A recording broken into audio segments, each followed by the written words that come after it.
feel like I could rip a fat rail off a stripper's ass. It's 8 p.m. I was up at 5 a.m. I've been in the office all day, but I'm feeling good. I only finished watching Casablanca 20 minutes ago. Ah. Oh, I'm you're feeling fresh. I am like I was saying to Ian just now. I love this film, but I don't know enough about film to know why I like this film. So it's really interesting that I feel stupid as fuck, but also amazed. I don't know. Yeah. I don't know. Yeah, I mean, it is good. It's a classic. I mean, we've just jumped straight into it, really, haven't we? Before In a even, way, yeah. yeah, introducing things. I remember the first time I watched it, I wasn't. I was, I appreciate it for what it was, but I think the second time over, you definitely pick up more as well. You definitely appreciate it for what it is. It's very ahead of its time because its time was so long ago. Yeah, well, I mean, I think the only takeaway I took from it is that I'm going to put my head really close to attractive women and say, "He is looking at you, kid," before trying to kiss them. So this might be the very last episode of this podcast, if I try that. Welcome back to Think Tank Kids. My name is Chris, My name is Ian. And my name's Nathan. and we are three guys from the northeast of England. Well, one of us lives here, but might not be from here. But we shan't say whom it is. We are Actually, three fellas from the northeast of England. Shut up, Grimsby man. yeah, And two of us were not from here. every week we change the intro slightly because I keep fucking it up, but we then talk about a topic that one of us is interested in. Ian, what are we talking about this week? This time around, we are talking about the 1942 American wartime romantic drama film, hailed to be one of the greatest films of all time, Casablanca. Hell yes. And my God, it lived up to the hype. I did not expect that. Because you hadn't seen it before. Not a whisper of it. The closest Wow. I'd seen was, I think The Simpsons did the end scene from it with the airplane. And it was, do you know what it says, the end, and then there's a question mark? They redid the end to make it more palatable for old people. Yeah, and that is all I'd see. Well, that's all I thought I'd seen of Casablanca. But as I discussed with Ian before we started recording, it turns out I was like, oh, I recognise that reference. Oh, that's a reference. Oh, that's a reference. And it turns out pretty much every film I've seen in my fucking life, in some way, shape, or form, seems to have referenced Casablanca, which is just Yeah. nuts. When I was watching it, I just really wanted to play Grim Fandango through all of it. Has anyone played Grim Fandango? Do you know what it is? No. I can picture the title character. Is it Yeah. like a skeleton who's like a noir detective or something like that? Yeah, it's a noir video game for the PlayStation 1. He is wearing a nice white suit. He is a skeleton. It's about the afterlife and getting on towards the afterlife, and you have to solve loads of mysteries and things like that. But yeah, it definitely with obviously with it being black and white, they were either in black suits or white suits. But yeah, it brought a lot of that. I think it's because of the film noir aspect of it, definitely. But I really want to play it now. It made me want to drink cognac. I'm really impressionable, it turns out. And there's a lot I've of never cognac. wanted to drink cognac. I wanted to smoke a lot of cigarettes watching it, 100%. I haven't smoked in about a year, but they were always lighting tabs up, and I just wanted to smoke a whole pack of 20. It was a different time. Yeah, It was. The war. Well, yeah. That was the most surprising thing to me as well. Again, I've got like tremendous gaps in my knowledge because I was like 1942. Pretty sure they were pretty busy around 1942. How the fuck would they be able to make a film? But I think America was still neutral then. Is that Not right? quite. Pearl Harbor had happened in December 1941. Ah. Oh But, dear. Yeah. Soz. Especially with Pearl Harbor's been in the news this week. It has, Well, yes. Trump's been in the news talking about Pearl Harbor. I don't want to alarm anyone. There wasn't a sequel. to it. And that's an awful film in its own right as well. Oh I yes, love definitely. that. No Oh. way. If you want to talk about like wartime romance, Pearl Harbor is the bottom of the fucking barrel. What a heap of shit. Now, before we go on, I did ask my co-hosts if they wouldn't mind preparing a kind of top 10 of their favourite films, just so we can kind of get a measuring gauge as to where we're at respectively, and to see if it kind of fits our respective personas. What with me being the not northern posh one. I imagine Chris's is like 10 Ken Loach films, all about the working class. And Nathan's probably got about 10 gross out comedies or something like that. Yeah, I'm the academic one here. Well, kind of. I don't. Who's Ken Loach? It's He's your hero. It, It's all working class films. Well, funnily enough, so talking about like working class portrayal in films, I roundly kind of mock any portrayal of like stage northern. Do you know that? By gum, me and my dad went down pit and worked for 25 hours per day. I see nothing wrong with this. Chris, you're not even doing an accent. I can't tell the difference. No. Yeah, I've got my top 10. Nathan, do you have your top 10? I do. Yes, I did my homework an hour ago when he reminded us. I was finishing it off when he joined the studio. Ian, I mean, I'll save mine to the end because it plays directly into Casablanca. But who wants to be brave enough to go first? Chris, you go first. So we'll hear all about all three Hobbit films, all three Lord of the Rings films, and the animated Lord of the Rings films that have been out as well. The War for the Rohirrim, yeah. And the Leonard Nimoy music video. I didn't include the Hobbit films because they are my favourite Sunday films, which is you can't be bothered to be a parent or a husband, so you just put on the Hobbit films to distract your family and yourself. But you were kind of correct, right? So the first one, number one, I did order these in like how much I like them. So Return of the King, Lord of the Rings: Return of the King is my number one spot. So that's your number one of all time. You're descending. Yes, I'm doing. Yeah, I don't believe in edging. I'm just going to give you it straight out the gate, and then we'll finish off disappointed. Okay. So mine's descending. Return of the King, mainly for the two speeches in that, which is Aragorn's speech at the Black Gate and Theoden's speech at Pelennor Fields. Then Fellowship of the Ring, because it's cozy as fuck and it's got some of the best music. It's got the best music in the trilogy for me. Two Towers, again, it's just a solid all-round film. But then I'm a big horror fan. I love horror films. Scream is my number 4, the original Scream, where Wes Craven, written by Kevin Williamson, 1996, I believe. Yeah. Very, very disappointed with Scream 7. It is a pile of shite. So time is ruin. Time does beat everything down. But Scream, it was like the first one of the first meta horrors that took a look at the genre itself, and I love that. True. It's also funny as well. Goodfellas, love. Goodfellas sparked a massive obsession with the American mafia, like the American mafia, and I ended up reading like a 1,000-page book by Selwyn Raab called The Five Families, which was it was like a multi-year obsession that film sparked in me.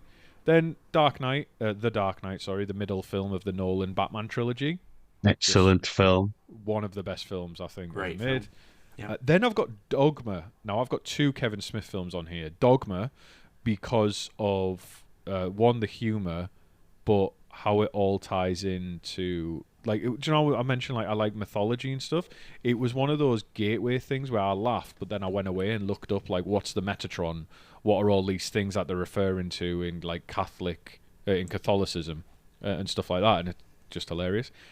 Yeah. Where is the shit monster in the Bible? Well, it's the Golgothan demon, isn't it? Yeah, it was saying like it was a demon formed from the shit at the bottom of Golgotha, which is the hill that Christ was. Is it the hill that Christ was crucified on? It's Golgotha, I think. I don't know. I hope there's no fucking. My second year uni house in Lancaster was on Golgotha Road, and I don't remember there being a problem with the sewers, but it was on a hill. Did you? Oh, I was going to say. Did you have to walk uphill? Oh yes, it was like a proper Hovis advert. So that I can't give any other. I can't give any other justification for this next one. It is South Park bigger, longer, and uncut. That's in my top 100. Yes, what a film! Love that film. And then I love it, and I still know. I got the VHS when it came out in 1999 when I was 6 years old. It's my birthday tomorrow. When I was 6 years old. And I still know every single word to that film. Then, number 9 is Clerks. You can tell it's an American film because we would have just called it Clarks. Yep. Kevin Smith, the black and white film. It was black and white because they had to film at night. And it taught me... And it was cheap. It was. Black and white film's cheaper. Yeah, and they maxed out credit cards to make that film. Yeah. But the strength of it was like how dialogue... I think natural dialogue sounds... in film, and then you fast forward to Clerks 3, which I watched for the first time a couple of months ago, and I bawled my fucking eyes out, because it was just all that. And then number 10 is Les Miserables, the 2012 version. Yes, I think, which was a gateway that was my gateway musical, believe it or not. Okay. I had never, well, apart from South Park obviously, but I never understood that like musicals could be not animated. Like I could watch a proper musical and really enjoy it without it being like Grease that I'd grown up around, and then it led me on to other things. But the culmination of that was seeing, for my 30th birthday, seeing Les Miserables on the West End, and that was all stemmed from going to the cinema with a girl I was friends with at uni. And she said, "Oh, let's go and see Les Miserables." And I was like, "What the fuck is that?" And she was like, "We can go to Pizza Hut beforehand." I was like, "All right, I'm in." And then I had no idea what the film was about. I came out, by the end of it, when you're doing to hear the people sing, I was crying my fucking eyes out in the cinema, like proper bawling with the emotion of it. And I loved it. So yeah, sorry, I don't want to go on too much, but that's my top 10. No, that's great. I mean, that film is very divisive, but that so mirrors the fact that I missed not the last two, but the penultimate 2 weeks of our comedy course because I was off having my 40th birthday, and part of my second week was myself, my brother, and my sister-in-law seeing Les Mis in the West End for my 40th. Oh, and hell yes! Now I'd already seen the film and such. Like I knew the soundtrack, but actually seeing it in the West End. Was something else. For one thing, the guy playing Javert was a bit better than Russell Crowe. Yes, yes. So I'm 33 tomorrow. I come of age as a Hobbit. That's when Hobbits come of age. So I'm 33 tomorrow, and I saw it 3 years ago. So I don't know if it's the same cast or what, but our Javert was unbelievable as well. And how good are the sets? Like it's the first time I've watched something on stage and being like, whoa, like the sets are unreal, like all of it. And it did lead me, like I mentioned, it was a gateway musical, to finding the Book of Mormon and seeing that on stage as well, which was that's great as well. One of the best experiences. There's your South Park crossover. Well, yeah. But then afterwards as well, what it really gave me a much better impression of, or like slant towards like Mormons. Because there was, outside of the Newcastle Theatre Royal, there was the Mormons, and they took it in stride. They were like, "Hey, you've seen it. Do you want to come and have it?" And it was like, they had a sign that said, "You've seen it. Now come and have a chat about the real one." Yeah. And they were chill as fuck. They were loving life. They were laughing with everyone. They were like, "Yeah, it is. It's pretty funny, right?" And then there was this fucking lunatic with a sign, obviously not a Mormon whatsoever, just some mad cunt. It was like, "Oh, this is blasphemy, this is that," and not even, and everyone was just like, "Dude, we would just fucking chill out." The only people who could be offended from it are right there. Yes, exactly. Well, I won't go on. Sorry, that is my top 10 for anyone who wants that peek into my mind in order. Good stuff. Good stuff. Lovely. Nathan. Yes, so I am going to edge. I'm gonna go from 10 to 1. Okay. At number 10, a horror film also got in there, and it's what I believe is probably the scariest horror film and the most well-made of definitely recent years, and that's The Descent. Oh, Oh, right. Yeah, yeah. right. The, The the, the Descent, caving, the yeah, caving Yeah, film. yeah. Which ending do you correct. prefer? Do you prefer the American ending or the British ending? The British ending. It's bleak. It's fucking horrible. Yeah. It is bleak, but that's how it should be. I just find that it's terrifying within the first 40 minutes of the feeling of claustrophobia before you even see the Wendigos and before you even know that there's anything in particular down there with them. And then that just adds a whole other layer of terror to it. And it's brilliant in every way, I believe. Number 9 is City of God. Have you Oh, guys seen City of God? is that the Brazilian one? It is, yes. It's a Yeah. very Oh, harrowing with the tale fucking for this. kids. Yeah. Yes. Do you know what's weird? I've not seen that film in maybe 10, 15 years, but for some reason last week I was thinking about the end of that film, about where do you know where the kid, like, it just becomes business as usual again at the end, doesn't it? Where the kid's like, Yeah. he orders the other kids to go and kill someone who owes him money, and I don't know why I was thinking about that scene, but I was like, fuck, that was bleak. Yeah. Another bleak ending. I never heard of it before. Oh, mate, you should watch it. It's very, very good. It's harrowing, entertaining. It's quite funny in parts, but it's very good. Yeah, Number it's one of 8. those. Oh, sorry. Yeah. No, go ahead. Go I was ahead. gonna say Talk more about it. it seems to be one of those films where like it'll crop up on like most underrated films, but enough people have seen it, and every time it crops up on an underrated list, it feels like clickbait because enough people know about it that they're like, oh yeah, that's really good. Yeah, it's like, oh yeah, really, really, really good. So I'm like, well, if it's that underrated, not all of these comment sections are filled with people who've fucking seen it. But it Yeah, is a it's class. fantastic film. Yeah. Number 8, I am also sharing my love of Trey Parker and Matt Stone, but with Team America. What a film. Oh my Oh yeah, God. Like yeah. it's absolutely brilliant. And it's just such a shame that they won't make another one. They won't make another one because I said puppets are incredibly hard to work with. Yes. They Yeah. they wanted to fucking kill themselves while they were making it. They were like, It why drove did we them do this? fucking insane. Yeah. It did, Yeah. but it's an absolute gem. Like every single line is fucking hilarious. They all the puppets play it so seriously. It's just it's fucking And unreal. if there's anyone who's younger than 25, or roughly thereabout to listening to this podcast, like before memes, we had certain films where every single line was like those were our memes. Like we just quoted films at each other like all the time, and Like Anchorman, yeah, it was it just still people happens now. sitting in a circle quoting Yeah, Anchorman to each other while drinking beer. That's like all we yeah, did. yeah. It still happens now. Like I've got friends where every now and then, they'll message me just saying you gave up on life, didn't you, you bum? And like it's just stuff like, or like now suck my cock, and you know Oh, it's Team it's America. perfect. It is. It's Everyone absolutely has perfect. AIDS. Da, da, Yeah. da. Yes, the songs. So my Yeah. favorite one is "Only a Woman" when it's during the sex scene.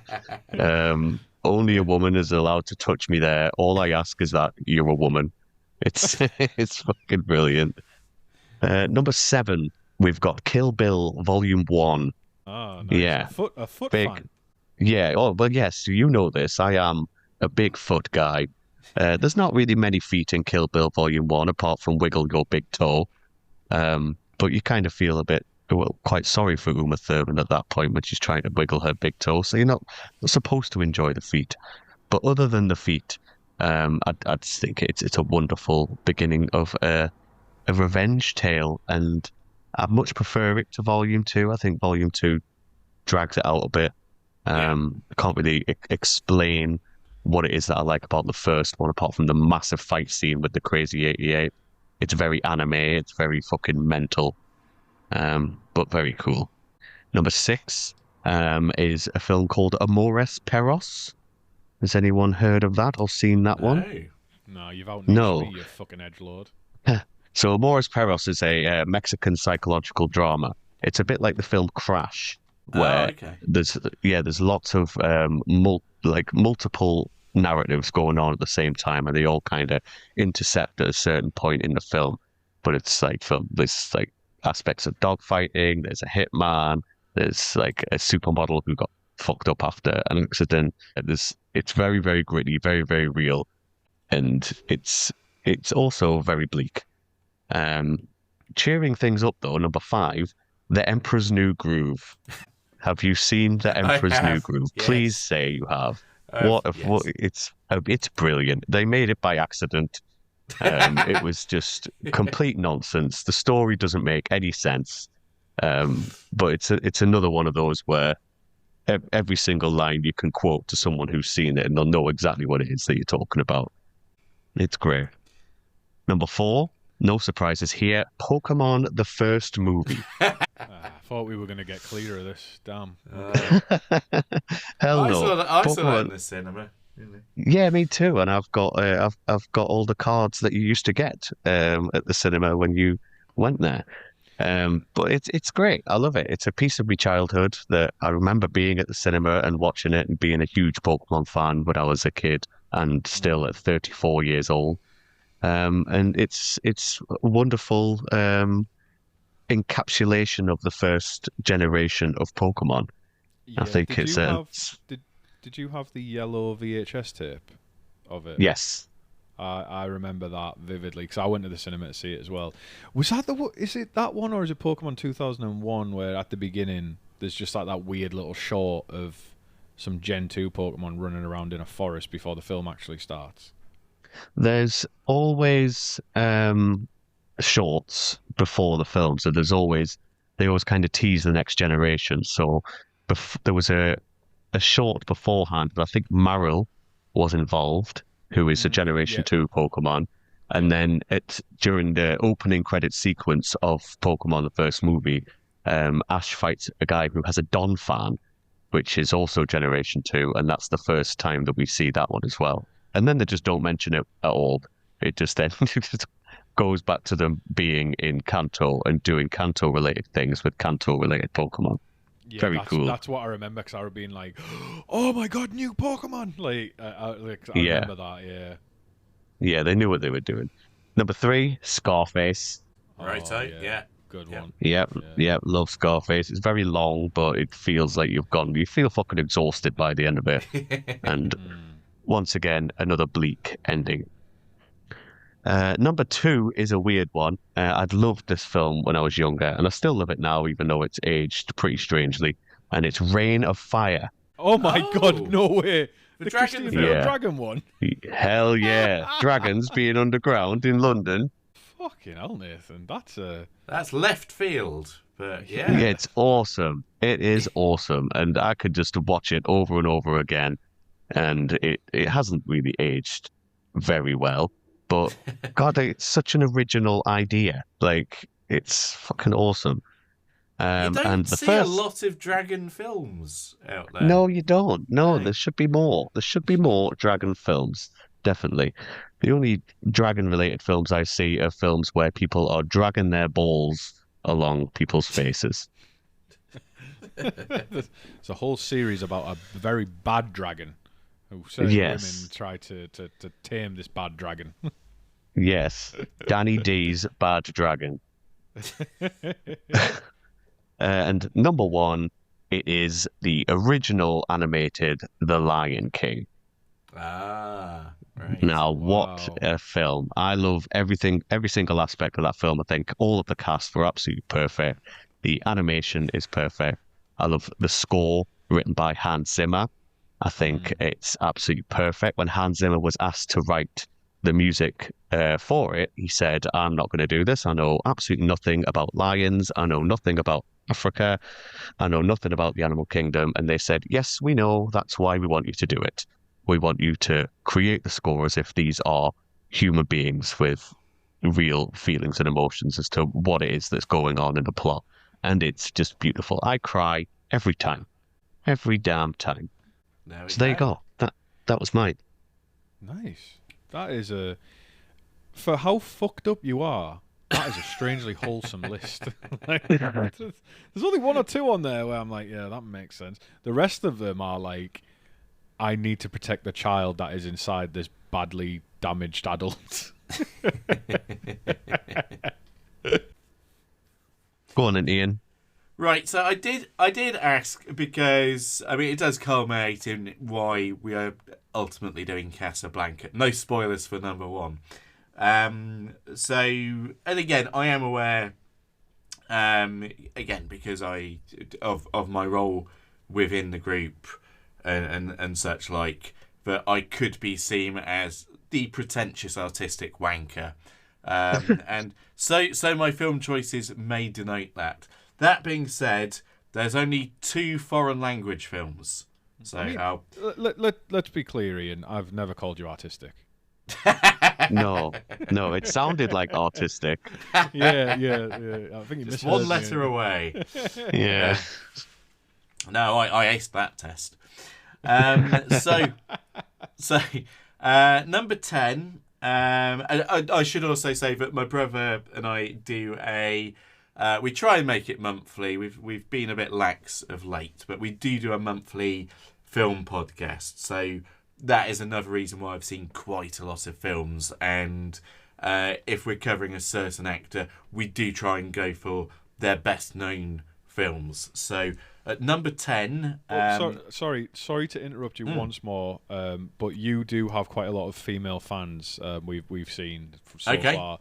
What is the name of your podcast? It is called Hey an Actor. So the hosts are referred to as the Brothers Wilson. It is myself and my brother. We use his childhood nickname of Pandy to protect his anonymity. In that he used to be a teacher. He isn't anymore. But we do refer to him as Pandy on the podcast. So myself and Pandy, we take a look at 3 films of a featured actor per episode. And we will be soon releasing, because we just finished recording at lunchtime, our most recent episode on Danny DeVito. Nice. Of which Nice. the 3 films we're covering for Danny DeVito month are Romancing the Stone from the 1980s, Matilda, Yes. and the other one, Man on the Moon, Oh. as No well. Deck the Halls? Not Deck. We can only do 3. No. No So- War of the Roses. Well, that's it. We make mention of the Wars of the Roses on the basis that it reunites him with Kathleen Turner and Michael Douglas from Romancing the Stone and Jewel on the Nile. And Cool. And for anyone who's interested in this, because I know that there is a lot of film buffs, we'll have a link to Ian's podcast in the episode description for this episode. So Much obliged. see that, and then when I do sort out our link tree, it'll also be in there for our other works as well, including Nathan's OnlyFans. Oh, yeah. So my number 10 is Citizen Kane. Going on the pretension thing. Now, I seem to recall someone was chewing out Citizen Kane as a film you should never see and is boring. Yeah, it's really boring. It's so dull. It is a groundbreaking piece of cinema. Yeah, I can understand. It's like in the same way that I don't like the Beatles. I understand lots of people like the Beatles, and it's something wrong with me. That's okay. That's fine. People are allowed to like explains your things. quiz from the Shags episode. Yeah, fuck the Beatles and fuck Citizen Kane. Okay, moving on. Number 9, The Godfather. Oh, excellent. Yes. Yeah, I didn't think you had a problem with that one. Number 8, The Exorcist, Oh, yes. Yeah. Oh shit. Oh, I feel bad now. which is quite the horror film. Now, I want to interject there with the personal story about The Exorcist, By all because means. it terrified me as a kid. It literally, sleepless night after sleepless night. Every time I closed my eyes, I would see there was a couple of moments where it would start flashing a few things, and it would flash the picture of Captain Howdy, his white Pazuzu. face. Yes. Yeah, Pazuzu.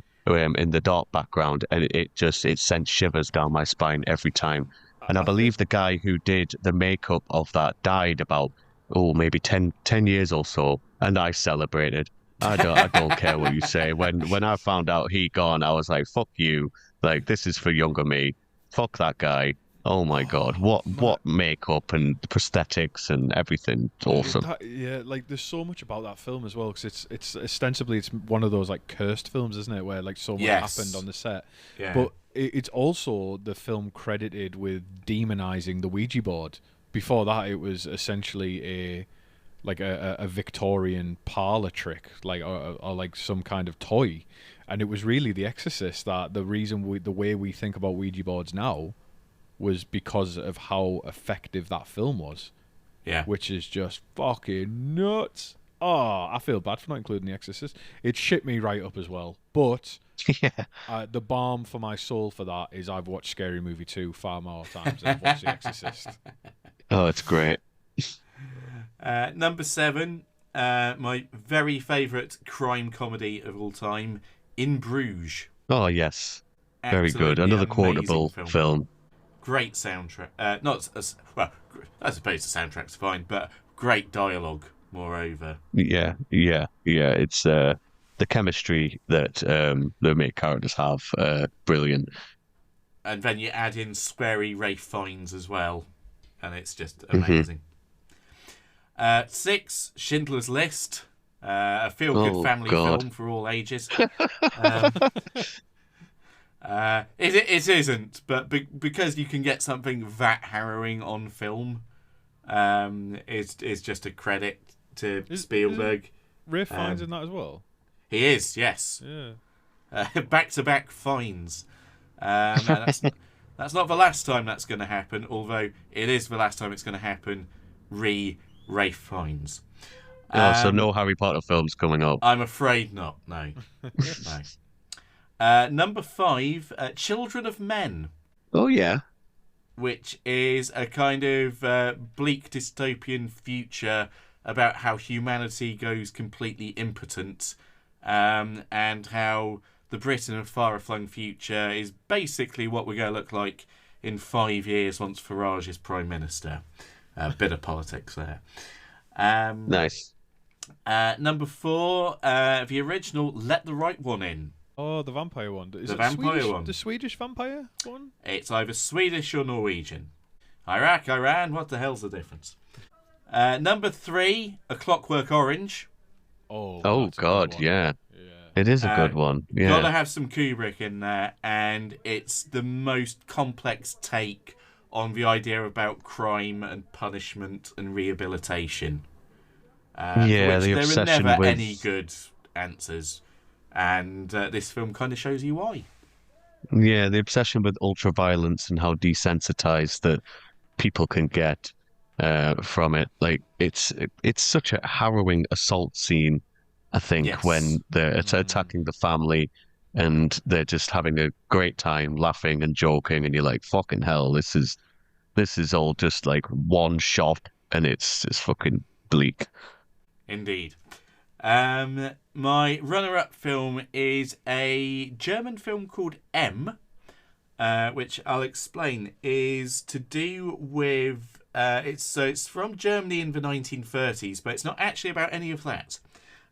It's about a serial child killer who is basically making Berlin very unsafe, and both the police and the criminal underground are trying to catch the guy for their own specific reasons. And it goes into the idea of crime and punishment and kind of civilian justice and such like. And the child killer is played by one of the actors who is in Casablanca. So more on that later. And number 1, Casablanca. So that is why we're covering it today. But I thought there was so much to talk about Casablanca that I could justify it, because I think some people are put off certain films, like, I don't know, Citizen Kane, because they're from long ago and because certain filmic tropes have been built upon and made better, to which you think, oh, the old films that are seen as good, they're overrated and dated now.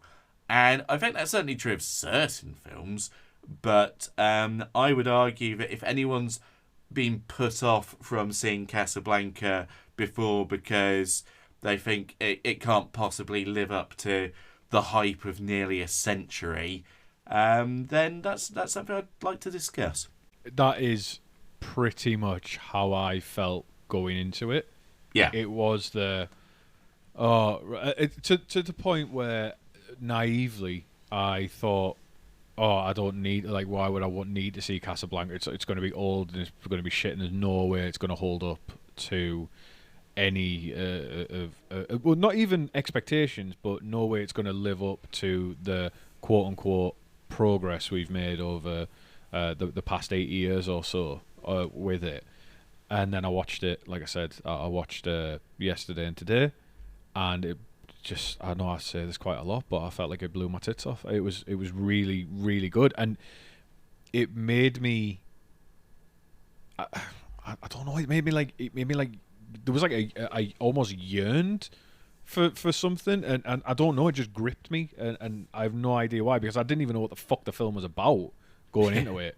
And it wasn't until I'd asked you guys, one or two clarifying questions that I even understood what the fuck the film was about while I was watching it. But it was so well made, or that they captured the mood just right, or something that made me just like. I was thinking about it while I was in the office today, and I was like, oh, I can't wait to get home and watch the rest of it, because like I want to see what happens. And I know it has to end with an airplane, but I knew fuck all apart from that, and that was only because of The Simpsons, right? So, yeah, I don't know. Like, I watched it for this podcast, but I'd happily watch it again. And more than that, it's made me think, oh, what other films from around that time might I like if I like that? It's class. It was great. So Angels with Dirty Faces. That's what you should watch next. The James one from Home Cagney. Alone. Fuck. Oh, right. Sorry. I was thinking Angels with Dirty Wings. No, I thought you no, were trying but to you get me should to watch watch the that. fictional film from Home Alone. So that was you having watched it for the first time, Chris. Nathan, you'd seen it once before, albeit ages ago. Yeah. So what do you remember about the first time you saw it, and what about your thoughts having rewatched it? I was in A-level film studies when I watched it for the first time, and it was in bits and bobs. Like we watched it all the way through, but with a film studies lecturer pausing it. I mean, lecturer is taking a lot of heavy lifting right now. Now that I'm a lot older, I realize that these people are just also druggies like me, and but he would like pause it, he'd talk about things, and then we'd carry on. I remember enjoying it, and at that first time being quite shocked that I was enjoying certain films from like the golden age of cinema. I think a lot of it was also I was pretending to enjoy it more than I already did, because there were some girls in the film class who I really wanted to seem knowledgeable and mysterious to. It didn't work.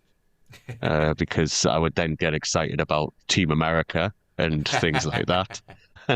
But no, I enjoyed it. I think the second time around, now that I've watched it again, a lot of years later, when I've become a lot more older and more cynical, definitely, I could see, I don't know, I could see more of the aspects of the political drama side of things, rather than just taking it as face value for a romance film, which is probably what I did the first time.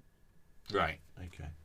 In which case, what I'll do, for those of you who haven't seen it, I'm just going to give a quick rundown of the plot. I'm not going to say exactly how it ends.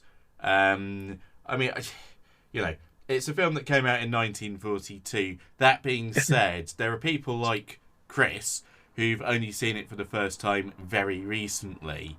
So if you fall into that camp, I don't necessarily want to spoil the ending.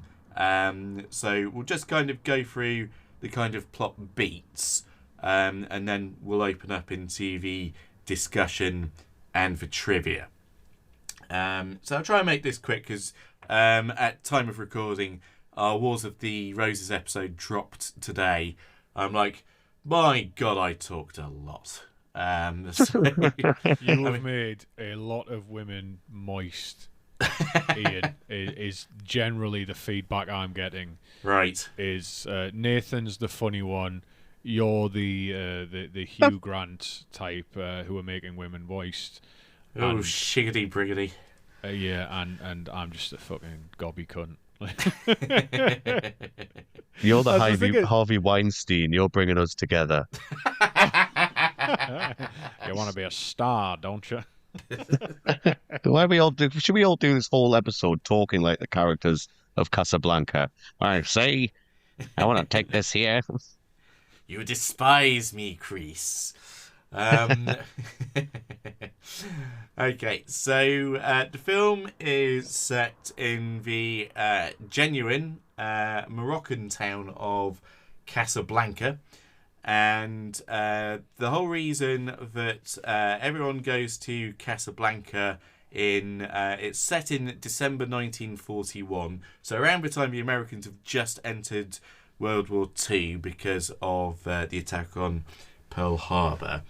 And it is established from the outset that because the Nazis are in the ascendant, they've taken over France, therefore it's referred to as Vichy France, and are ostensibly in control of mainland Europe. So if you're, say, Jewish, or just you've got any other reason to not want to be ruled by the Nazis, the best get out is probably going to America, because even though Britain is repelling, it's not really in any fit state to welcome immigrants. And there's a whole completely separate political argument about that from the time, which the film very rightly doesn't go into because it's not about Britain.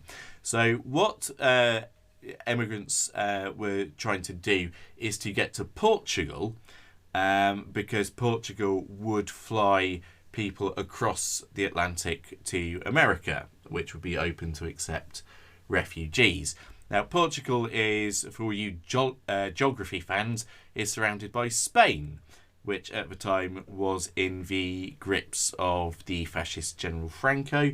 Therefore, to get to Portugal, it would be better to get across the Mediterranean to North Africa and Morocco, which is in the hands of the Vichy French, but it's technically away from the Nazis. So one of the major towns being Casablanca, the idea is if you can make your way from Morocco to Portugal, then basically you're going to be safe, because that'll get you across to America. That being said, very difficult to do so, and the people of Casablanca, the literal hive of scum and villainy that Mos Eisley is meant to be in Star Wars, is full of rip-off artists and scammers, both on the black market and within the police. Therefore, getting out of Casablanca is easier said than done. And incels. Rick Blaine is the original incel. I don't know, because he's clearly had sex before. Well, yeah, but that doesn't mean, yeah, I know, but like in the terms of his attitude, especially in the first part of it, humanity sucks because a woman doesn't love me. You do see one of his jilted girlfriends in the film, so it's not quite that he's locked himself up in a tower. But Rick Blaine is the owner of the eponymous Rick's Cafe American. He is an American expat. He's played by Humphrey Bogart, and he's overseeing basically the drinking and the gambling that goes on within his nightclub. And he obviously knows the score with everyone Around him, he's got a rival nightclub owner in Ferrari who owns the Blue Parrot. He's got this very interesting relationship with the French chief of police, who is Captain Louis Renault, and he has a clear personal friendship with the piano player Sam of Play It Again Sam fame, as played by cousin Dooley Wilson. Not actually my cousin, but We like Sam. It is a running joke on my film podcast. If we ever come across an actor whose surname is Wilson, oh, it's cousin Owen Wilson, or what have you. Rick is having a pretty normal night of it when it turns out that one of the people he knows, a petty crook called Ugarte, comes in and boasts by the fact that he has murdered 2 German couriers who have letters of transit that will allow people safe passage from Morocco to Portugal to America. They're basically get out of jail free cards, so they would go for a huge price. But the thing is, because Ugarte is such a known crook, the chief of police is like hanging him on a long leash because he knows that a Nazi major called Strasser is coming in to visit Casablanca, so he's going to have him arrested at Rick's nightclub, in front of him as a show of force, and as a way of impressing and ingratiating himself, because Louis is a fantastically slimy character. So this does go down, except Ugarte basically kind of shoots his way out, but not before having known that he could do with some security, gives them to Rick for safekeeping. Rick hides them within Sam's piano. And Ugarte, notwithstanding the fact he shot his way out of things, is still arrested and then later killed off screen, because, he is a wrong un ultimately, but it is done at Strasser's command. The police and the Nazis do try and turn over Sam's casino to try and find the papers, but without any luck.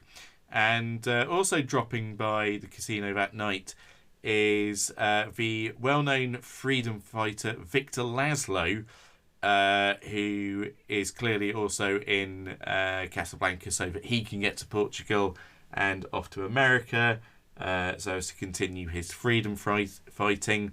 And on his arm is his partner Ilsa Lund.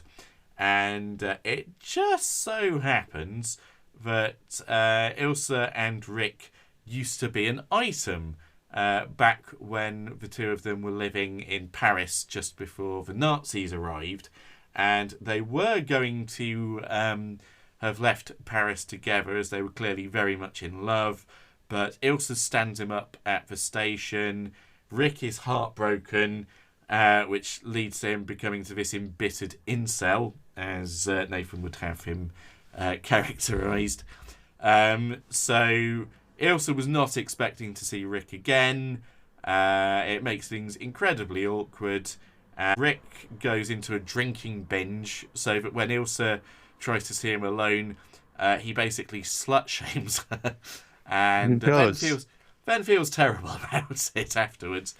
And from there, it goes on to the fact that Strasser clearly wants Laszlo arrested and killed before he can get the papers.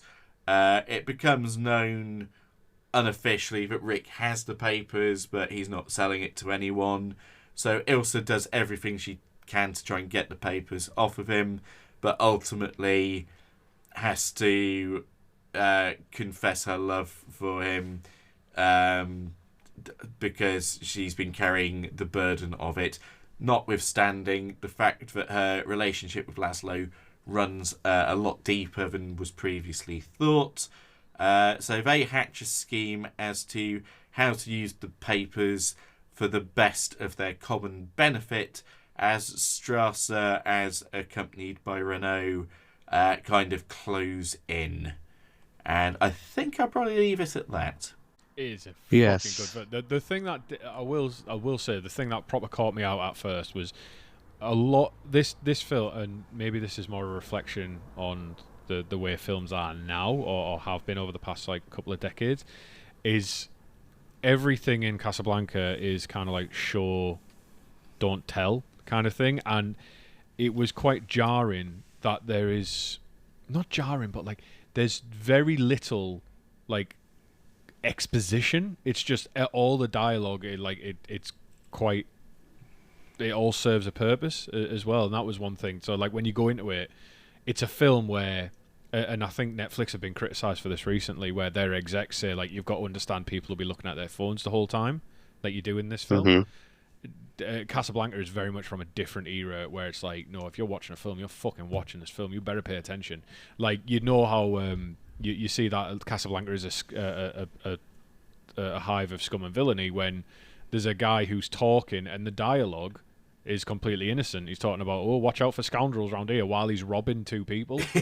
And like it's fucking amazing. But the thing that got me was I didn't realise it was a flashback when he goes back to the is it Isla? What Ilsa. Ilsa even. Sorry, the flashback when they go back to Ilsa and him and her in Paris. Like I'd missed it a couple of seconds and I was just like, well, what the fuck's going on? Like the flashback was really jarring. It was like, oh yeah, we met in Paris, and then the next scene is back in Paris, and I was like, oh, is this because I'm used to like a big title card saying 2 years previously? Maybe. Yeah, it is a. God, it's a good film. It is such a good film. Go and watch it if you. I would agree. Yeah, I would agree with that. It doesn't hold your hand all the way through. It doesn't babysit you, and it doesn't point out what is going on. Obviously, apart from, and this is it's not a criticism because it's just me being cynical. When he hides the papers in Sam's piano, it just happens to be when Sam has got everybody's attention because he's about to start doing a song. The spotlight is on him. Nobody else is standing up apart from Rick, who stands up next to the piano and puts something in there. I don't know how anyone else didn't catch on. That's a bit weird. What's he doing there? What's he putting in there? I hope someone was fired for that blunder. Yeah, hopefully. Not Sam though. I like Sam. Yeah, Sam was a good character, especially when he was like, cause he was with Rick in Paris, wasn't he? Yes, he was. Yeah, because he was like, no, we need to get you away from here, man. Like he was rushing him away from the train. I don't quite understand. Well, I do. I'm being facetious, I think. But saying that this is like anyone who says like, oh, this is a love story, I don't know. For me, it seems more like a man who looks like he moves past his jaded cynicism when it really matters. Like, as you know, like it's a love story for Ilsa and her husband.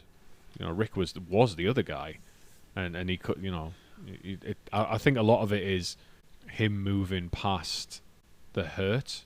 Yes. Is it like is it? Am I right in thinking that Ilsa leaving him contributed to or caused such his cynicism? Because he used to like run guns for, like he used to fight against like the fascists and that, and then was it Ilsa that kind of it made him a jaded person? I think it made him a lot more of a jaded person. I don't know if it actively stopped him contributing to the war effort against the Nazis, although it is clear that because the occupation of Paris. Oh, I don't have the exact date to my notes, but I believe it was sometime in 1940, and this is being set in at the end of 1941. So at least a year has passed. I don't know exactly what he could be getting up to necessarily in North Africa at that time, but you know the dossier on him is something that Strasser presents early on to show that he was doing things like gun running during his time in Paris. He must have had a similar kind of setup in Paris, which it would explain his relationship with Sam. Although it is interesting that in the flashback sequence, Sam keeps calling him Mr. Richard rather than Rick or Boss or anything like that. And it is clear that there is a change in his demeanour. One of the most telling things about that is his planning, about the fact that he kind of does some spontaneous proposals to Ilsa as the Germans descend on Paris. And then earlier in the film, when Yvonne, the kind of jilted lover of his, is saying, "Can I see you tonight?" he's like, "I don't plan that far ahead." So it's clear there's a difference in his temperament. I mean, to go just into how the film was structured and how it got made, it was based upon a play that never actually ultimately got produced, possibly because of wartime. But it was a play called Everybody Goes to Rick's.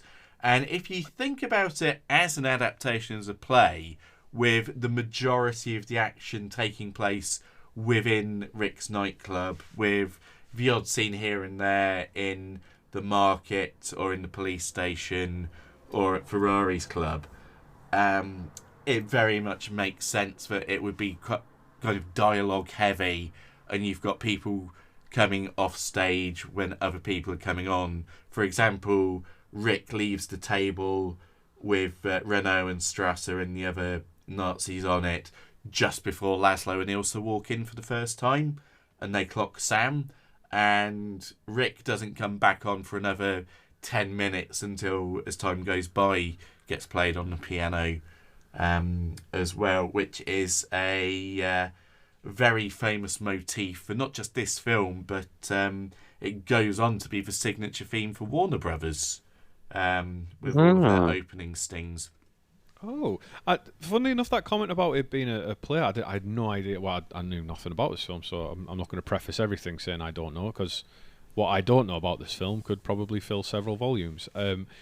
But I did think a lot of the blocking seemed quite stage-like, where even the way the club is built seems like it would transfer to a stage no problem. Yeah. Where like you have Rick coming out, he'll open the door and he's got a little balcony that overlooks the rest of the cafe, the club, and then like he'll talk from up there to down there, and it does seem very like play wise, and they do move from like left to right a lot of the time, I noticed, and I don't know whether I'm making this up, but it seems like it wasn't like it was there moving across this set, and it doesn't detract from it whatsoever. There's no detraction at all.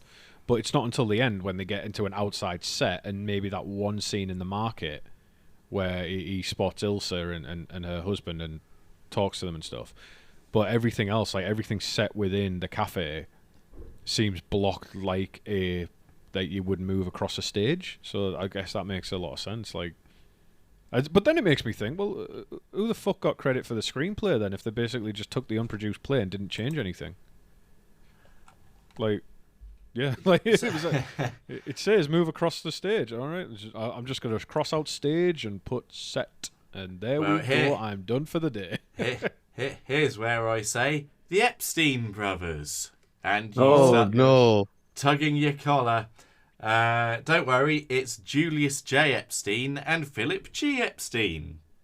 And the good Epsteins. No, I have no idea whether or not there's any relation.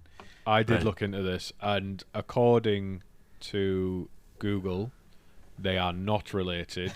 However, who knows? Because Epstein had a lot of influence, so he could have made Google lie.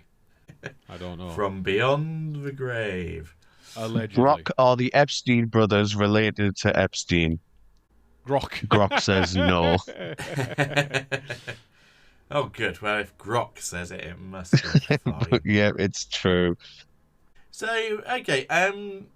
So it's a film that has a lot of interesting areas to discuss. I think what puts it above quite a lot of films of the time is just how damn quotable it is, and how much of it has come down into popular parlance, even down to memes nowadays. So when people say, "I'm shocked," that is from when Louis is closing down Rick's at Strauss's behest. And Rick's saying, why are you doing this to me now, Louis? It's like, I'm shocked to find out that gambling is going on here. Yes. Here's your winnings, sir. Thank you. Oh, thank you very much. Now, I do want to say, Claude Rains is the fucking man. I love Claude Rains so much. Is that who plays Louis? Yes. Or, yeah, he was... Yeah, I was like, oh, is he a scumbag? And then right at the end, I was like, is he a scumbag? Because if so, now I feel bad for how much I like him. Like... The thing is, he's absolutely a scumbag, but he's a charming scumbag. And he does have a bit of a moral core. That notwithstanding, as we suggested when we were texting earlier today, there is a very, very vague subplot about how he abuses his position to extort young / beautiful women to have sex with him, so that he can hold the promise of a visa over them. And I texted the group chat and I was like, have I interpreted this right? Is he trying to shag them? Like, he absolutely was. Yeah. But the thing is, this was being made in 1942, and I believe the director's code in Hollywood was in force. So that is really something they couldn't make absolutely spellbindingly clear. It was something that they had to hint at here and there. Well, for those who don't have a film podcast with Pandy, can you tell us what the director's code is, please? So there was a code back in Hollywood because... so this is 1942, and the medium of cinema had started as far back as the late 1800s, insofar as there was silent moving pictures. And I think film in and of it was coming into its own in the 1910s. One of the most famous early films is, unfortunately, a celebration of the Ku Klux Klan called Birth of a Nation from 1915, which unfortunately cousin / President Woodrow Wilson thought was fine and had it displayed in the White House because he was one of the bad Wilsons. Well, they're probably still displaying it in the White House now, though. They're probably watching it every single night, coked off the tits, sniffing cocaine off a child. Yeah. No, the thing is, I don't think it has been running continuously uninterrupted between 1915 and 2025. If only because of the period between 2008 and 2016. I have a feeling that was going against the president of the Times brand. Michelle, don't go in that room. Don't let the kids go into that room. Yeah. Wow, that was an accent. I'm so bad at them. But the idea was the code would stop any outright kind of imagery that might warp the mind of decent people back in the day.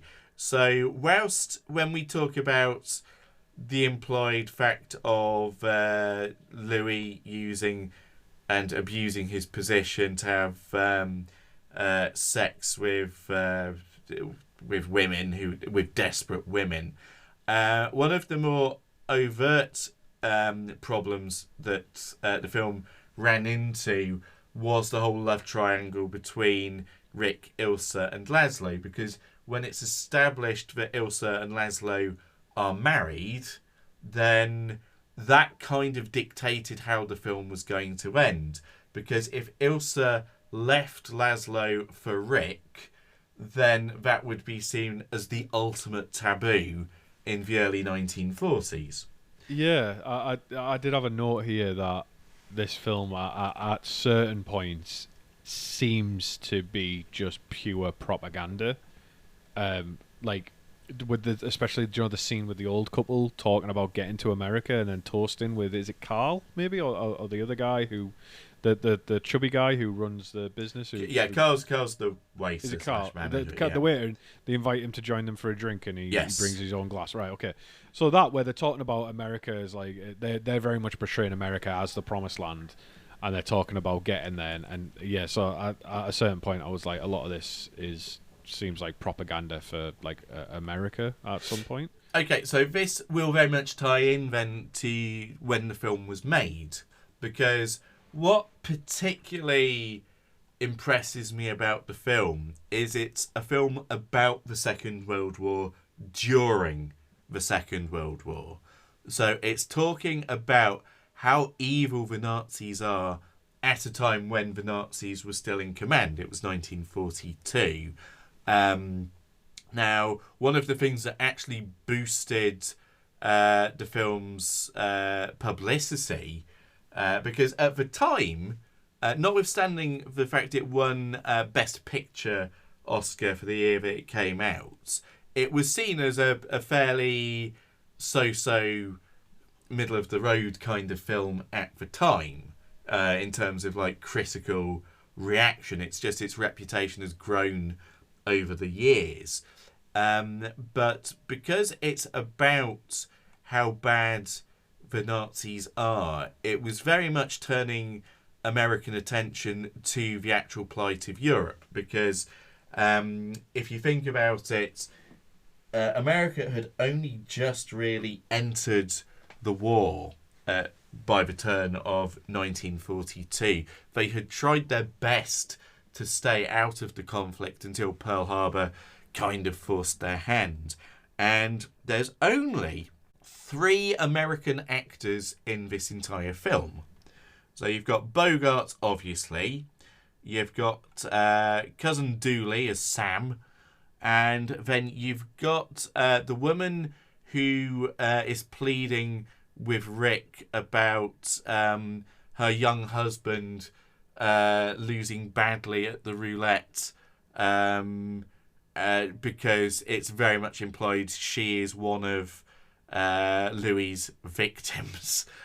Yeah, she said she was going to, or would she be forgiven or understood if she was going to do a terrible thing in order to save her and her husband?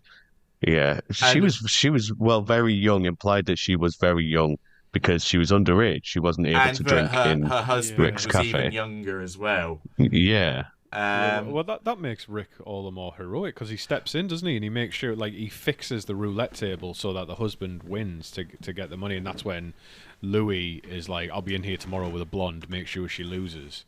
Yeah. And at that point, I was like, "Ooh." That's the point, by the way, Ian. That's the point when I sent a message saying, "Finally, Rick has stopped being a bellend." Okay. That's the point. At that point, I think, right now, right, he's sorting his life out for a bit. Well, that's a bit. I mean, you couldn't be more right, because that is the moment where he applies the situation that he's hearing to what Ilsa was going through at the time as well, and that's what starts him kind of like shaking off his funk about the whole Ilsa situation. Because when I go back to really quotable lines, it's like when he's getting absolutely pissed after having seen Ilsa and Laszlo together for the first time, it's like, "Of all the gin joints in all the world, she walks into mine," etc., etc. Another famous line. There's that. There's, "Here's looking at you, kid." And well, my favourite one was maybe not today, maybe not tomorrow, but someday and for the rest of your life. I was like, "Ooh, I could see that in a white woman's living room somewhere." That is another famous line. What 2 people choose to do doesn't amount for a hill of beans in this crazy world. Not one that's perhaps stood the test of time, but it's a very quotable film. Is the point. Oh, hell yeah! Like I'm gonna start telling my wife we'll always have Paris, and we've never been to Paris together. So yeah, it's very quotable. It's one of those where I'm going to do what Nathan did in college, and I'm just going to start quoting it to people so they think I'm very cultured. And I'm Yeah, like, do it. sorry, you don't know Casablanca? Oh, right, okay. Get a load of this guy. Do you have a Paris equivalent? It's like We'll always we'll have al- Blackpool. yeah, we'll always have Wigan. We'll always have wakey wines. We'll always have the Pepsi Max. Oh yeah, it's just called the big one now. Fuck off. It is just called the big one. You shouldn't Oh. have intellectual property attached to roller coasters just for the sake of fucking. We'll not get into that. We'll get One to of the that most later famous roller when, coasters when I in talk Britain. about roller coasters. Yeah. And they've changed it because of woke. That's right. And we're now going on the deep down. No, Alton Towers don't do that. No, not yet. Well, actually, they did. They had a log flume that was sponsored by Imperial Leather, and you got into a No. giant bathtub. Seriously, you were in big bathtubs. Yeah, the soap. Yeah, it's not there anymore. But yeah, it was terrifying. Going back to the episode, because I could easily get dragged down that log flume, and I don't want to because it's so fascinating. But Ian, I don't know how quotable this bit is, but really there was a part that really made me laugh where I think it was in Paris actually, and it was. Is that a cannon or is it my heart pounding? And he's like, it's a cannon, about 35 miles away. And I was just like, you got a touch of the tism, boy. That made me laugh. Like there's a couple like, and that was the thing as well. Like there's moments of comedy that doesn't take away like the gravity of the story. Like it's just like good-hearted comedy. A lot of like there's some certain lines where you'll laugh, but it doesn't take you out of the situation whatsoever. Like I think after watching this, I'm starting to think a lot's been lost with audiences and filmmakers like in the intervening years. I'm starting to understand why you make like during like Ian's got like some really good jokes about being into really niche or like old-fashioned cinema, and I laughed, but now I'm going to laugh and cry because I'm starting to understand it. Yeah, and those jokes don't go down particularly well in Newcastle, unfortunately. Or North Shields, definitely not. Yeah, it's generally like the more pissed the crowd. I will say that works. I will say that material died the biggest death in the town wall as opposed to the fishnet, where it Right. went down the best. But I suppose what's interesting about it, because all the lines are really given to Humphrey Bogart, and Bogart at this point in his career wasn't known for, without wanting to call this a rom-com exactly, because it's so much more than that, but by and large, he wasn't seen as the kind of romantic male lead. Male lead, definitely, but this was the first time he was kind of in a role which involved like a proper male-female interaction with regard to that. Usually you'd be better off seeing him in like gangster films or films where he's a fairly tough guy. So a lot of the cast in this film would re-team for a film which sadly I've yet to see, called The Maltese Falcon. But that reunites Bogart with the guy who plays Ferrari, and a few others. And I mean, by and large, I'm a fan of everything I've seen Bogart in. Again, I'd like to pretend I've seen a lot more films of this era than I have. But those that I have seen, I can at least recommend. But yeah, I just really enjoyed Bogart as the kind of central figure. And yes, his character is not always the most sympathetic of people, but you can understand from a charisma point of view why he is the centre of the film. Oh yeah, 100%. Like he makes being jaded and cynical compelling. And that I found amazing, because even when he does crack, But even when he does the right thing, Did I miss that bit where he just starts doing crack? when he that's just after Sam leaves him drunk. of all the crack houses and all the towns in the world. Why'd that wretched hoe have to walk into mine? Shit. But it's like he makes being jaded compelling. So even when he does do the right thing, like it's believable. That he does make it believable. Like he's like, there's a reveal towards the end where like someone thinks they've tricked him into doing the right thing, and he's like, no, it was always going to happen like this. And here's my thing, and he does it. And I don't know why we're avoiding spoilers for this film. I'm older than most of our fucking great grandparents at this point, so like if you haven't seen Casablanca and you're listening to a podcast episode Says about the man Casablanca, who just finished it today. to do a podcast episode about Casablanca, I'm not one of these cuckolds sitting there listening to three guys having fun while they're in the room just giggling along. That's, if you're listening to this and you haven't seen Casablanca, pause and go see it. Yeah, one, go and watch it, but two, no, I still can't bring myself to spoil it because it's too good. If you haven't seen it, I can't spoil it. There you go. You, the listener, are fucking up this episode because I can't talk about the ending because I want your experience to be as good as mine was. You Rick bastard. does crack. That's the end.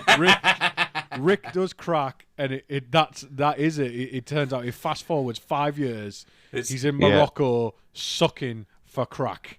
It's why the film ends on the phrase, Louis, this is the beginning of a beautiful friendship. Louis doesn't exist. That's the name for his crack pipe. No, Louis does exist, but he's ran out of beautiful women, so he turns to a beautiful Humphrey Bogart, and he's like, I want you to put on a blonde wig, Rick.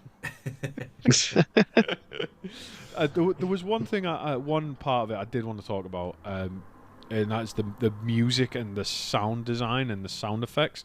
Yeah. And I still stick by what I said at the beginning of this episode. I liked some of these things, but I don't know enough about the film or film in general to know why I like these things so much. So, Ian, I'm going to ask you a very subjective question very aggressively. Okay. Why the fuck do I like the sound effects in this film so much, Ian? Why do they make me feel comforted? What's all that about? Sound effects, did you say? Well, just the sound in general. Like, it's a good sounding film. Why does that make me feel like that, Ian? The fact that they used the reprise of As Time Goes By, and it's worked into all of the music, is a very big thing about the film. And what's very interesting about it is that someone tried to get it replaced at the 11th hour because they just didn't like the song. However, they couldn't get why am I blanking on her name? They couldn't get Ingrid Bergman in for reshoots because by the time that the reshoots were happening, she had cut her hair for her next film role. So ostensibly, whoever's idea it was to replace As Time Goes By just had to lump it. And frankly, that was for the best because it is something that you just can't disassociate from this film. You can think about the Judi Dench and Jeffrey Palmer sitcom all you like, but that song belongs to this film, not that sitcom. And then also, you do have the fact that one of the most memorable characters of the film is Sam the piano player. Even though Dooley Wilson could not play the piano, he was a drummer. He was miming playing the piano throughout. Wow, he did well. He did. Yeah. Damn. Okay. I think it was more because of his singing voice. So, not only is he singing As Time Goes By, he's singing like Knock on Wood and a few other things here and there. And I Come Blood by Cannibal Corpse. Yeah, in the background. Yeah. Yeah. I will say one thing that I've got written for a longer set I've planned whenever it comes time to, and this works in Les Mis. The fact that the problem is that this film is so good, it makes me fall in love with the French national anthem. Yes. Oh no. That is something I wanted to talk about as well. That is the most rousing scene of the entire film. Yeah. And that is what makes the character of Laszlo. Because, just written down, he can be seen as a far too much of a goody two-shoes. And again, the way that he's played by Paul Heinried is he's a bit kind of uptight and stiff. But the fact that to, make sure that people are not kind of being done down by the Germans singing a song. It wasn't the German national anthem of the time. It was more a kind of German supremacy song. Although I've not found the time to read a bit more into it, which is why Laszlo insists of trying to drown it out with La Marseillaise.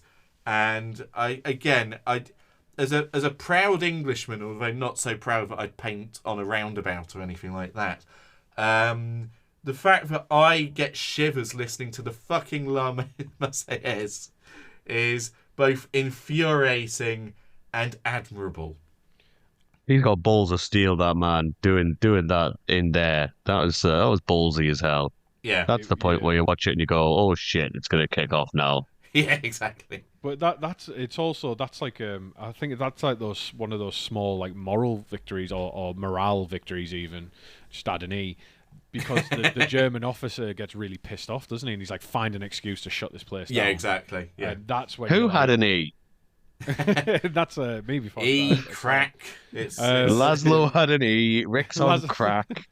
It's all going down at Rick's. but that scene was amazing, like, and as well, particularly, I'm not sure if this was meant or the episode on the Shags has scrambled my brain, but the two songs, the pieces of music, mixed really well as well. Like, it wasn't a cacophony like I was expecting. Of like discordant noise. Like those two, when there's a even though I watched it recently, I can't. It seems like it was only for a few seconds where the two are overlapping so well that you can hear both of them, but they seem to form another piece of music, or like they complement each other. And I'd love to know whether that was intentional or not. Because like there's a point where obviously the French it goes over the German song. But there is a time where they're both competing, right? Like, because they're getting louder and louder, and they're all trying. But there's at a certain point that music does overlap, and I was like, and this is where I got frustrated again, because I was like, does this mean something? Is this symbolizing something? Am I missing it, or is it just some nice music? Is this even intentional? Probably, but I don't know. Like, the just that scene of the mixing the music. Was amazing, and it was so rousing to the point where me, thick as fuck, forgot it was Vichy France and Nazi Germany, and I was like, "Is that the English national anthem? Why are they playing that? It's an American film." And then I was like, "Oh wait, no, it's not." No, I was like, "No, it's not, Chris." No. But that's is this my pal Foot? Is that what they're singing? But that's the thing, is like maybe it's because like I would never expect myself to be roused by a French national anthem that. I was like, nah, surely this can't be that good piece. A good piece of music that's making me feel things can't be French. And it turns out it was. But you love the French. Ian, I love baguettes. Ian, have you ever? That sounds unnecessarily racist. I just meant the bread. Ian, I don't know. Do you know if like the mixing of the music was intentional? I don't know about that. I know that the German song that they were thinking of using, which is even more funny when you consider it's at wartime and they're against the Germans technically at the time. The Nazi song that they were thinking of using, they couldn't get because it was under copyright. Copy strike by Hitler. I couldn't tell you off the top of my head, but I think what kind of plays into all of this is, so I named the fact that there were 3 American actors, There's one English actor in Claude Rains, although this time he was very firmly established in Hollywood. Every other member of the cast was European, and almost all of them were there because they had fled Europe because of the outbreak of the war. And this is particularly important for, ironically, the guy who plays Major Strasser, who was an actor called Conrad Veidt. And he was a big name in German expressionist cinema from the 1920s onwards. And this was actually the final film role he had whilst he was still alive. He had one more that was released posthumously. But he took on the role specifically because he wanted to play a Nazi as, as evil as he could, within reason, because this was, again, in the 1940s, there was the code, and Nazis have been played to the hilt ever since. So get the guy who played a child killer in one of them, and Sure. That's pretty much as evil as you can get. Well, that's the thing, because Veidt, he has the kind of dual honour of not only being one of the first kind of horror villains in cinema. He was in a very famous German expressionist film called The Cabinet of Dr. Caligari, of which he played a serial killer known as the Somnambulist, of which he was a sleepwalker, and ostensibly at night he'd go out and kill people. We've all done it. He was also famous for a character he played in a film called The Man Who Laughs, of which he had a very distinct wide grin.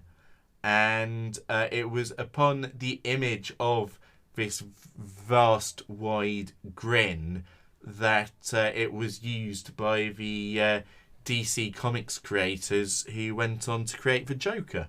So Major Strasser is both a kind of one of the first movie villains and the inspiration for the Joker. Now Ooh, that is interesting, because there is I don't know how much you guys know about the Joker and about DC Comics, but there is an incredibly famous iteration of Batman / the Joker called the Batman Who Laughs. Mm-hmm. So it must be a direct nod to his origins. Yeah. I would also point out Peter Lorre, who was the star of the film M that I mentioned earlier. He's the guy who plays Ugat at the beginning. It's really a kind of cameo role, but he's the one who's like, "Reek, you despise me, Reek," and "Hey, Reek, hide me." His vocal characterization was later used for the character of Ren in Ren and Stimpy, as well as having been portrayed as a version of himself in a few Warner Brothers cartoons. He had a very interesting Hollywood career. He was also the very first version of Le Chiffre in the 1954 version of Casino Royale. Ah, yes, the short. Yes, indeed. The short, and by this point in his career, rather fat as well. But Lorre is a very interesting actor. And again, in M, he plays this menacing child killer, but also a rather pathetic one as well. It's just such an interesting, again, 1930s German film. And it was shortly after that got made that, again, he himself emigrated to America, what with the rise of Nazi Germany. One thing that was interesting as well was they talk a lot about concentration camps, but I don't think Jewish people are mentioned much, if at all. What was as our ranked pro-historian, what was going on in 1941? The thing about concentration camps is I'll be careful about my wording because it can play into anti-Semitism. It's that concentration camps for the most part are associated with the extermination of Jews, and I think it is fair to say that the highest proportion of people killed in concentration camps were indeed Jews. That being said, it wasn't exclusively for them. They put in the disabled. They put in political prisoners. They did gypsies. They didn't specifically discriminate. I mean, the fact that Laszlo is established as having escaped from at least one concentration camp. He is said to have escaped from the Nazis on 3 occasions. I don't know if that means he escaped from 3 concentration camps necessarily, but it's established he was in at least one concentration camp around the time that Ilse believed him to have been dead. So that was what prompted my question, because he says to them when they're trying to get some information out of him about the other resistance fighters, because Laszlo's like a resistance leader. Yeah, he says, like, you had me for a year in a concentration camp where you had other tools at your disposal, i.e. torture, and you couldn't get the information out of me. Why would you get it out of me now? And then there's like other references to concentration camps throughout, like his experiences there, or like people being sent to a concentration camp. But I did find it conspicuously absent that there was no mention of like Jews or Jewish extermination or anything like that. And I wondered whether that was a conscious choice by the director or what, because I know the extent of some of this stuff wasn't discovered until after the war, so I didn't know whether that played into it or what. Like, I just don't know how aware the world was in 1942. A lot of the goings on from what I've been to Auschwitz twice, actually, done the tour twice. A lot of the goings on at certain points in the war were seen as myth and seen as potentially just very, very exaggerated. So certain people wouldn't necessarily believe everything that they heard when it came to the concentration camps being such evil and horrible places where all of this stuff happens. It's more like a boogeyman. Oh, okay. All right. Yeah.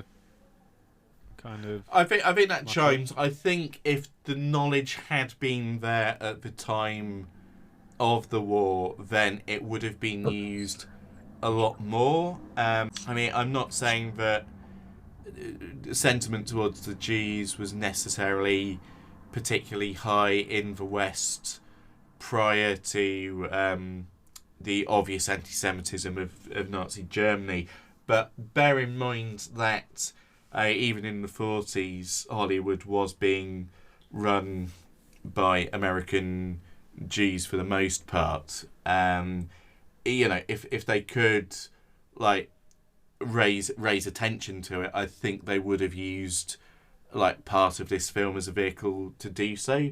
I think as it happens, it's enough just to say that the Nazis are bad, because it is clear that they are ruthless people throughout. Now, I think for all the times I've watched the film, I don't necessarily get the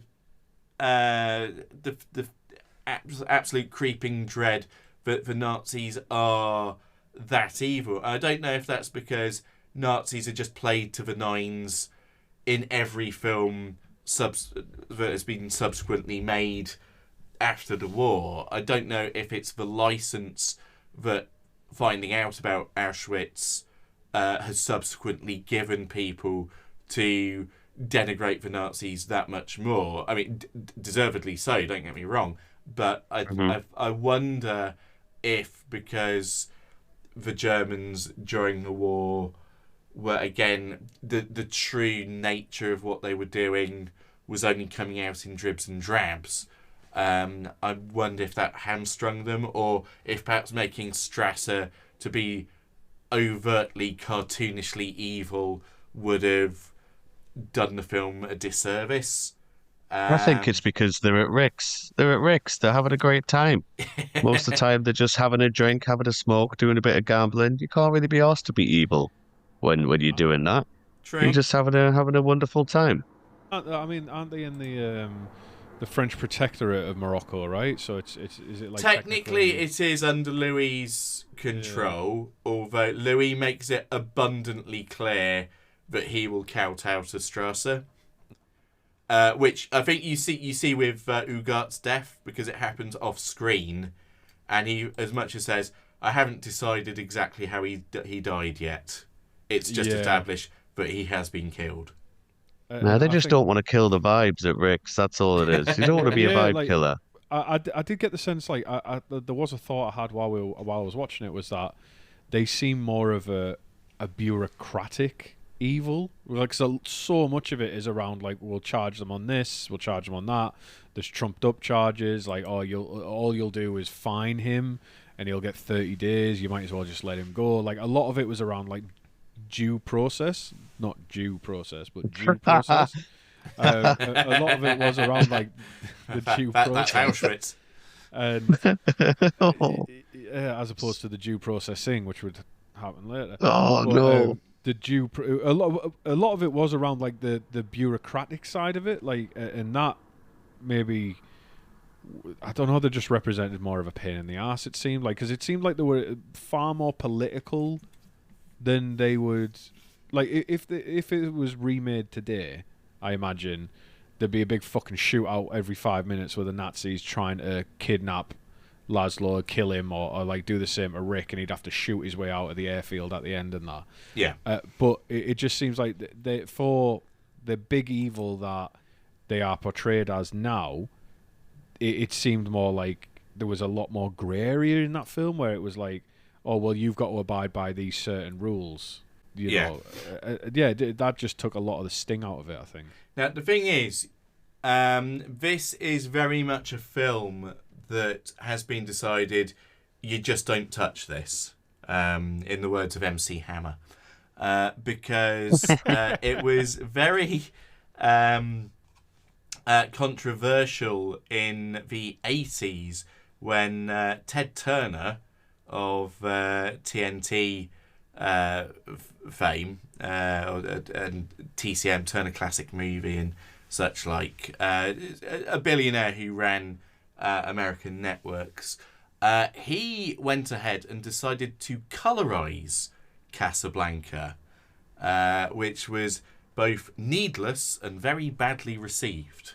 So yeah, I don't think it would have worked. I really don't. I think I mentioned before about the colours of the suits, and I don't know whether it was on purpose, but it seemed that with the Nazis mostly wearing black and the protagonists mostly wearing their white suits would be a sort of a showing of the light and the dark side of whose side you potentially should be on. Mm. Yeah, I'm watching a 2-minute clip of it on YouTube now with it colorized. That's so weird. Yeah. The other thing, on potential remakes of Casablanca, there was one person who was very determined to try and get the film made in 2006. Jonah Hill. No. Was it Harvey Weinstein? No, I'm talking about someone who saw herself as playing Ilsa Lund. Katie Hopkins. Not quite that hateful. Cynthia Erivo. Oh, right, okay. Madonna. Oh my God. Madonna wanted to remake Casablanca with herself in the Ingrid Bergman role and the person she wanted to play Rick. Britney Spears. You wouldn't guess in a million years. Guy Ritchie. Oh God. No. Wait, is he an actor? He's a director. He is an actor, sort of. Russell Brand. No. Brian Blessed. Ian Watkins. Blessed, that would be We'll brilliant. I always would watch them. Paris. When I say one of the least likely like-for-like replacements for Humphrey Bogart. Ashton Wesley Snipes. Kutcher. Oh, fuck Oh, off. this. Ashton Kutcher and Madonna in a remake of Casablanca. Wow, that would be It was great. rejected by every studio she pitched it to. Oh my Fucking- god. Was she trying to shag Ashton Kutcher at the time? It's like, what was going on? I think she was still very much in a relationship with Guy Ritchie at the time. So, Good lord, that I not often do films give me such horror. Does fiction reach in? That feels like the first step to summoning an eldritch being. Is let's make the first step is you must remake Casablanca with Ashton Kutcher and Madonna. Yeah. I think that's on Satan's list of what needs to happen before he can be resurrected. He's waiting. He's looking at the stone tablet. He's like, this film needs to be made. A seal and then has the blood of these Canadians. Back to South Park. A seal has broken. Okay, well, I think we're coming towards the end. So, is there anything about Casablanca that struck you about your viewings that we haven't really covered that you'd like to say is a kind of prelude to your final thoughts? I do love how the most famous line, the final line, like, here's looking at you, kid. Like, Chris obviously is a big fan of language, but in our regular tongue now, it doesn't make any sense. It makes absolutely no sense. If you were to say it to somebody who hasn't seen Casablanca, they would be like, "Sorry, what are you talking? Are you having a stroke?" But back then, it was more of a like, "Hey, here's a toast to you. You know, I'm thinking about you." Yeah. But it doesn't make any fucking sense whatsoever in our current language. I was going to ask, what does it mean? That was going to be one of my final questions. Because I had no idea it was like a toast. Fair enough. All right, that makes sense. Okay, it makes sense now. That's good. The only thing I wanted to, my final thought is, I've got some language stuff that'll.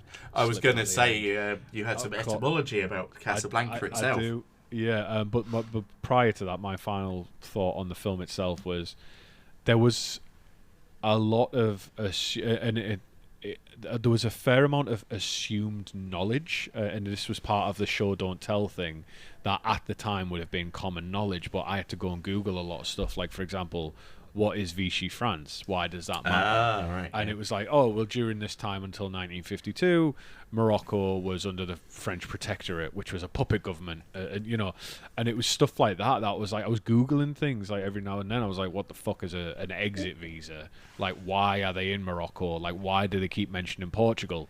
And it was like stuff like you've explained. But and it's nice, I think, every now and then where a film leaves you with more questions than answers in a satisfying way. So I had to go and Google it. So I've learned shit about like World War II and geography, like I didn't know previously, and I enjoyed that, and I thought it was amazing. I'd like to see more films from different eras where I'm like, what the fuck does that mean? Yeah, I enjoy it, but if that's all final thoughts, I'd like to, if we could, I'll give a little bit of history, bit of etymology. That's all right.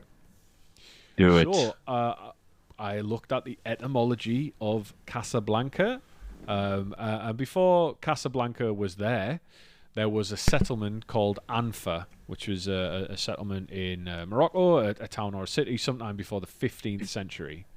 And there are lots of arguments on what Anfa means, as multiple people gave multiple explanations, and it is generally a historical clusterfuck, because some people think it means like nose, or some people think it means like settlement, and basically nobody could really agree on what the name Anfa meant, A-N-F-A. But when the Sultanate rebuilt Anfa after an earthquake in 1755, it was renamed to Dar al-Baida, which means House of the White. And they still don't know why that was called that, but one theory was that there was, and anyone who speaks Arabic, I've fucked that right up. I do apologise. One of the theories was that there was a Sufi saint who moved into the area, whose wife was called Lala, and the second name translated to Lady of the White.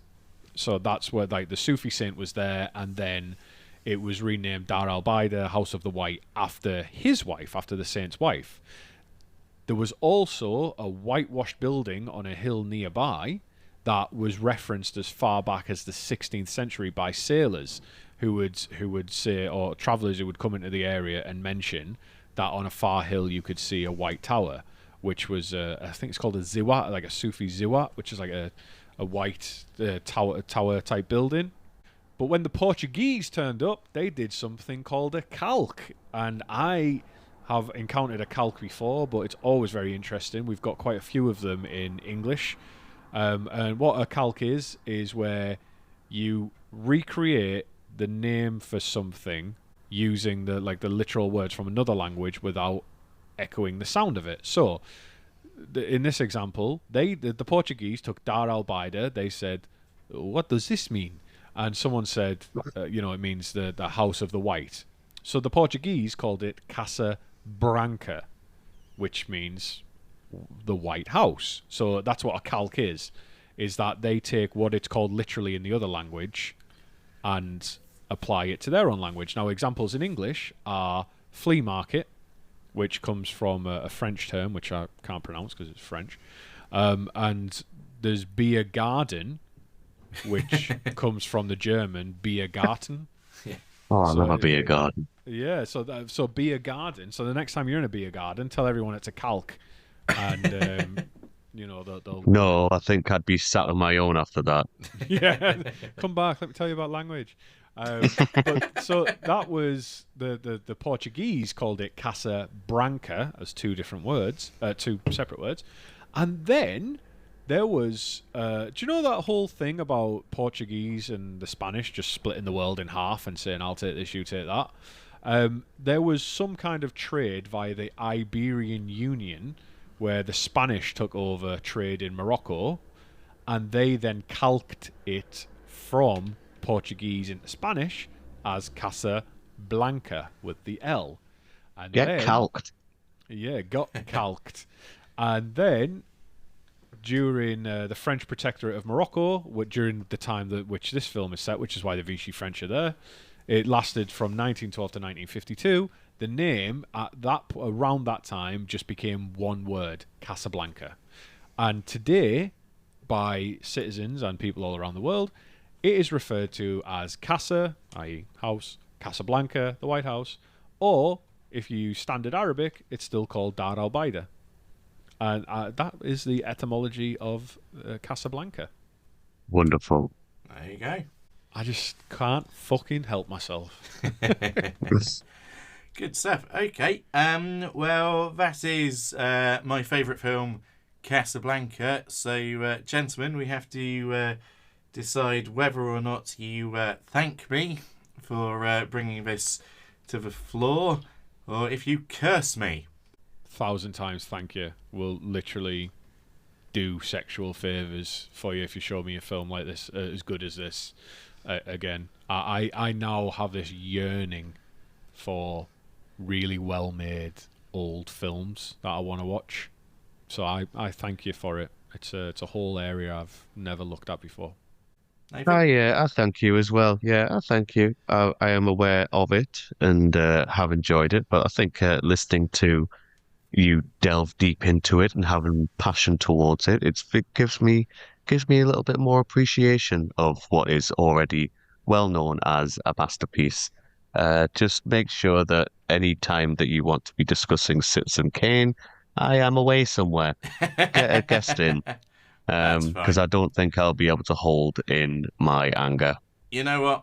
I'm not going to nominate that for a future episode. So good, thank you. Thank you again, then. And I think on that note, gentlemen, I think we can say this was a successful chat, and you will get to listen to this podcast episode. Maybe not today, maybe not tomorrow, but someday, and hopefully for the rest of your life. So, Thanks, everyone. It's a bye from me, Chris. It's a bye from me, Ian. Hey, it's a bye from me, Ian. Bye. Here's looking at Bye. you, kids.